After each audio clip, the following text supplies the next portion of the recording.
नमस्कार दोस्तों, स्वागत है आपका हमारे YouTube channel target civil services में। तो आज है 3 अक्टूबर और मध्य प्रदेश के डेली करंट अफेयर में आज हम पढ़ेंगे 3 अक्टूबर के करंट अफेयर। तो लेक्चर ध्यान से देखिएगा।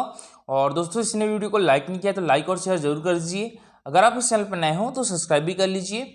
और देखिए दोस्तों, आज हम आपके लिए बैतूल डिस्ट्रिक्ट से जितने भी इंपॉर्टेंट फैक्ट्स रहेंगे तो उसके लिए एक अलग से वीडियो लाएंगे। और देखिए, ये वीडियो जरूर देखिएगा। अगर इस वीडियो पर अच्छा रिस्पांस मिलता है तो ऐसे ही सारे जितने भी हमारे मध्य प्रदेश के 52 डिस्ट्रिक्ट है तो सारे डिस्ट्रिक्ट पर वीडियो बनाएंगे, ठीक है। और आज ये वीडियो जरूर देखिएगा, शाम तक कभी भी ये वीडियो अपलोड कर देंगे हम। तो चलिए, सबसे पहले हम डेज का रिवीजन कर लेते हैं। 1 अक्टूबर को हमने मनाया था विश्व शाकाहारी दिवस, और 2 अक्टूबर को विश्व अहिंसा दिवस मनाया था, और 2 अक्टूबर को गांधी जयंती भी मनाई जाती है, ठीक है।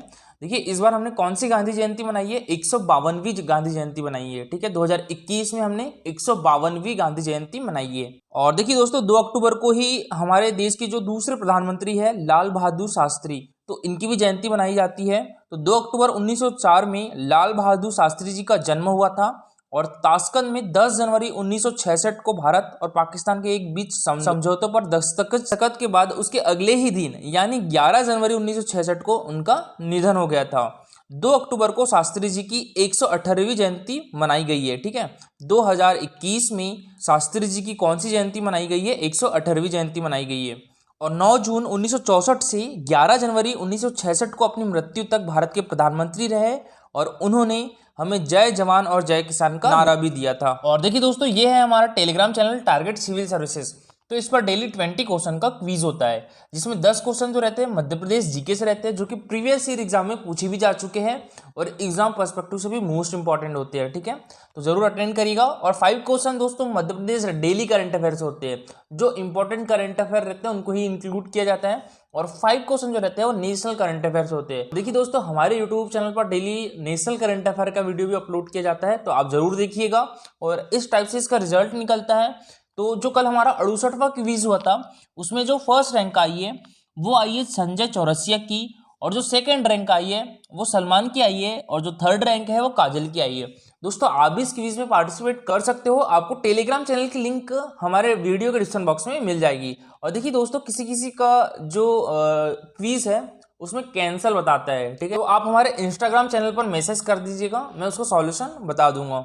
चलिए दोस्तों, सबसे पहले हमने जो कल करंट अफेयर पढ़े थे उसका रिवीजन कर लेते हैं, इसके बाद स्टार्ट करेंगे हम आज की करंट अफेयर। तो कल के करंट अफेयर में पहला क्वेश्चन था हमारा, मध्य प्रदेश का पहला आईटी हब शहर कौन सा बनेगा?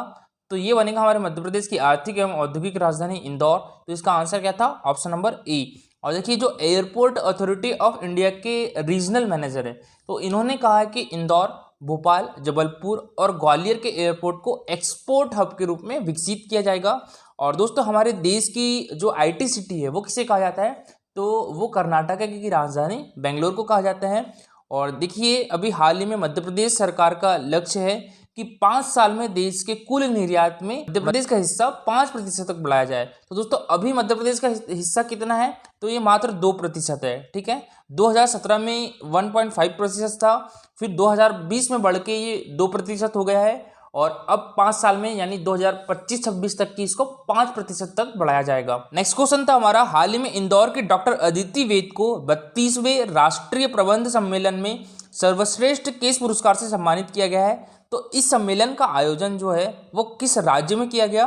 तो ये उड़ीसा में किया गया। तो इसका आंसर क्या हो गया था? Option number C. और दोस्तों, बात करें हम उड़ीसा की, तो इसकी कैपिटल क्या है? भुवनेश्वर है। यहाँ के सीएम कौन है? नवीन पटनायक है।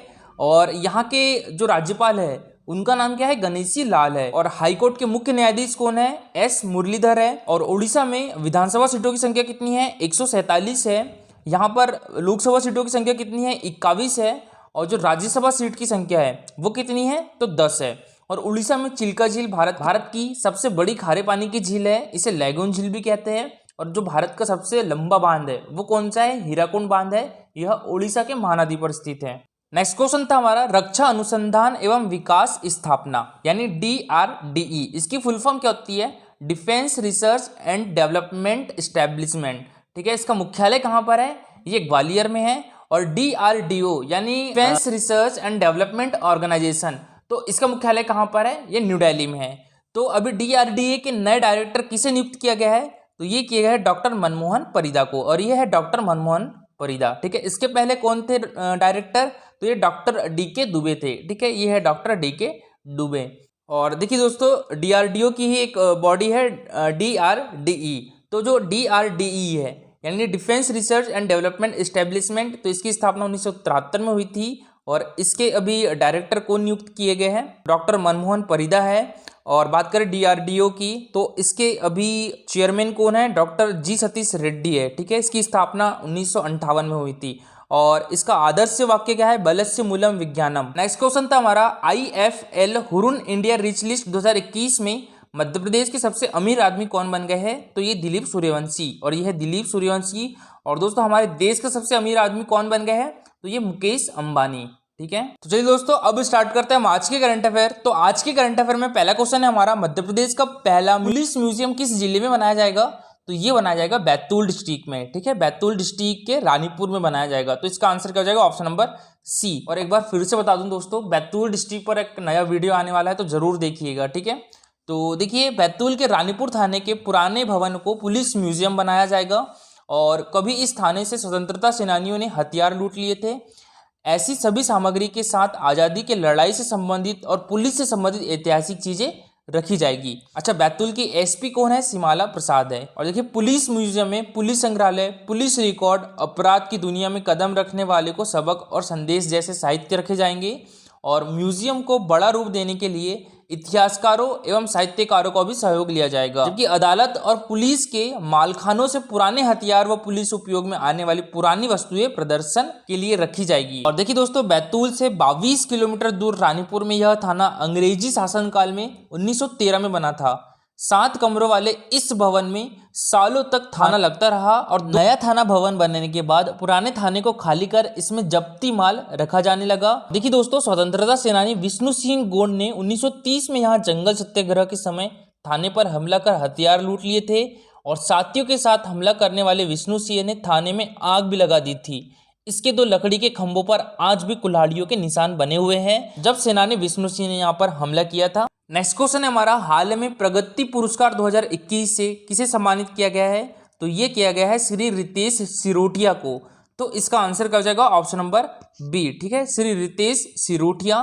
तो देखिए Madhya Pradesh special task force और स्टेट टाइगर स्ट्राइक फोर्स के प्रभारी अधिकारी श्री रितेश सिरोठिया को प्रगति पुरुष पुरस्कार 2021 प्रदान किया गया है। यह पुरस्कार प्रकृति संरक्षण के लिए विभिन्न स्तरों पर प्रयास कर रहे लोगों, परियोजनाओं से जुड़े लोगों और उनके विशेष प्रयासों को सम्मानित करने के लिए विनेचुरलिस्ट संस्था द्वारा पहली बार आयोजित किया गया था और मुंबई में आयोजित कार्यक्रम में पूरे विश्व में प्रकृति संरक्षण के लिए प्रेरणादायक काम कर रहे लोगों को चुना गया। नेक्स्ट क्वेश्चन है हमारा, मध्य प्रदेश के किस इंजीनियरिंग कॉलेज को नेशनल बोर्ड ऑफ एक्रीडेशन मिला है, तो देखिए शासकीय इंजीनियरिंग महाविद्यालय रीवा और शासकीय इंजीनियरिंग कॉलेज उज्जैन दोनों को। तो इसका आंसर क्या हो जाएगा, ऑप्शन नंबर C, A और B दोनों। हमारे मध्य प्रदेश के 2 इंजीनियरिंग कॉलेज को national board of accreditation new Delhi से 4 पाठ्यक्रमों के लिए वर्ष 2022-23 तक एक्रीडेशन मिला है और रीवा एवं उज्जैन के शासकीय इंजीनियरिंग महाविद्यालयों में हमारे मध्य प्रदेश के छात्र छात्राओं को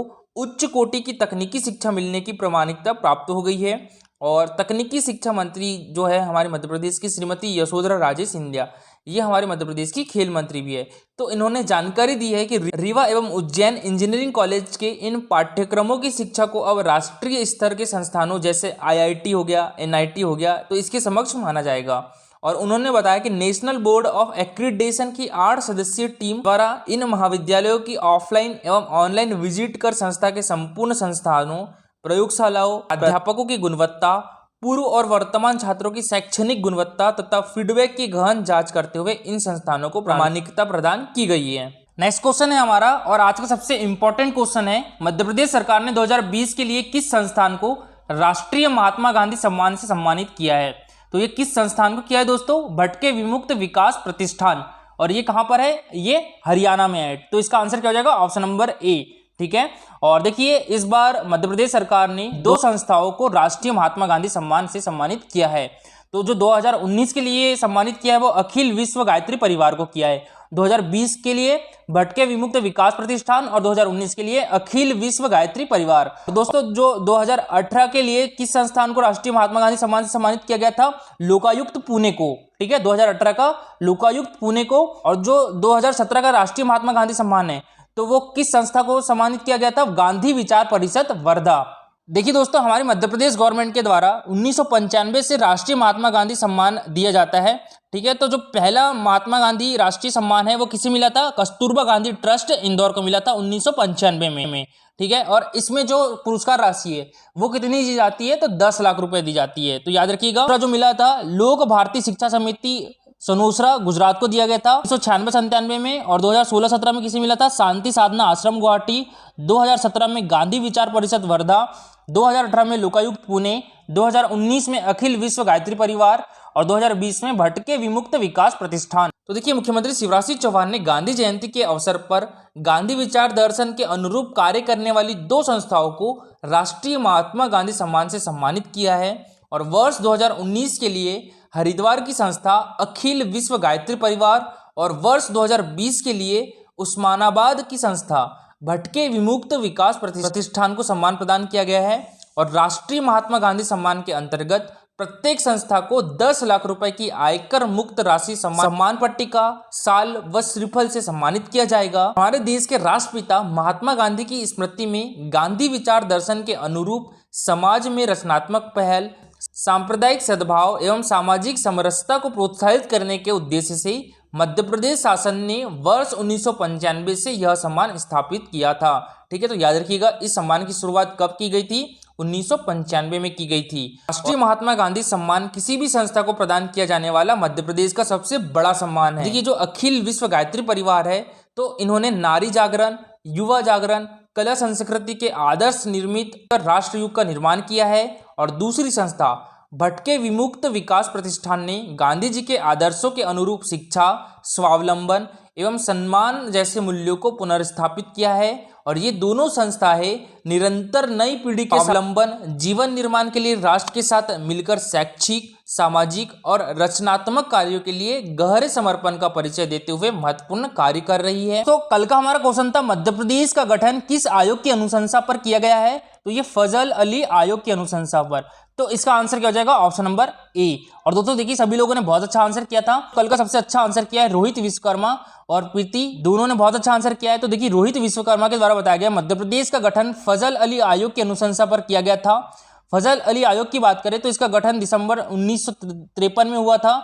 इसके अध्यक्ष फजल अली थे और सदस्य कौन कौन थे, पंडित हृदयनाथ कुंजरू, सरदार के एम पनिक्कर।